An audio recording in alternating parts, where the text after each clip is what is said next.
This week, we will commemorate the 50th yahrzeit of Rabbi Abraham Joshua Heschel, for me, the greatest Jewish thinker.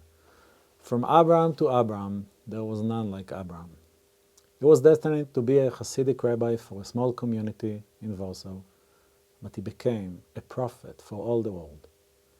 As a young student in Berlin, he felt how the image of God was destroyed by Hitler. As a famous philosopher in the US, he felt his legs were praying in the march with Dr. King. Heschel's life were around our Parashat. He was born on Kaf-Hei Tevet, a few days after Parashat Shemot, and he was died on Yud-Chet Tevet, a week before it. Moreover, in his first meeting with Dr. King, in a conference about religion and race in Chicago, 1963, he opened his most famous speech with a drasha about our Parashat. Let's hear it in his own voice, along with the excitement of the audience. At the first conference on religion and race, the main participants were Pharaoh and Moses. Moses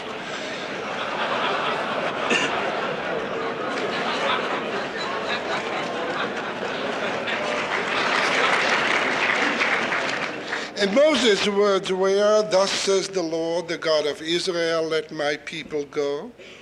While Pharaoh retorted, "Who is the Lord that I should heed his voice and let Israel go? I do not know the Lord, I will not let Israel go." The outcome of that summit meeting has not come to an end. Pharaoh is not ready to capitulate. The Exodus began, but is far from having been completed. In fact, it was easier for the children of Israel to cross the Red Sea than for a Negro to cross certain university campuses. Wow. Of course, Heschel meant here, first and foremost, to echo Dr. King's slogan, "Let my people go," as well as the famous US Supreme Court case, Sweet versus Painter, which successfully challenged the separate but equal doctrine of racial segregation in 1950 and was influential in the landmark case of Brown versus Board of Education 4 years later. However, a question can still be asked about Pharaoh's saying. What was his intention by saying, "I do not know the Lord"? If it was only a problem of knowledge, Moses could teach him, especially since Pharaoh was an idolater and knew a lot of gods, so why not another one? In his speech, Heschel explained that indeed Pharaoh can't accept the Lord because racism is idolatry, while equality stems out of the faith that all human beings were created in the image of one God. And I quote, Heschel, "What is an idol? Any God who is mine but not yours. Any God concerned with me but not with you is an idol. Faith in God is not simply an afterlife insurance policy. Racial or religious bigotry must be recognized for what it is, blasphemy.